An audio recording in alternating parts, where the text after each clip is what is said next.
রমজান আসলে নিত্য প্রয়োজনীয় পণ্যের মূল্য বৃদ্ধি করে দেয়। এরকম আছে না নাই? এগুলো করবেন না, মজুদদারি করবেন না, পণ্যের কৃত্রিম সংকট বাজারে করবেন না। আপনি লাখ টাকা কামায়া ভাবছেন যে রোজাদারদের কষ্ট দিয়ে ধনী হবেন, এমন রোগ আল্লাহ আপনারে দিবে, কোটি টাকা দিয়েও আপনি হাসপাতালের বিল পরিশোধ করার ক্ষমতা আপনার হবে না। খবরদার। শেষ বয়সে দেখবেন কি কষ্ট আপনার হয়। আপনি রোজাদারদের কষ্ট দিয়েছেন, আল্লাহ আপনার সুখে রাখবে?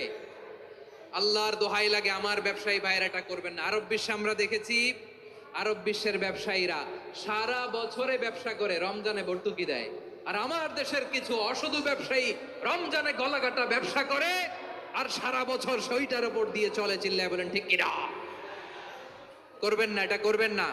নিত্য প্রয়োজনীয় পণ্যের মূল্য বৃদ্ধি করা হারাম, পণ্যের কৃত্রিম সংকট তৈরি করা হারাম, মজুদদারি করা হারাম।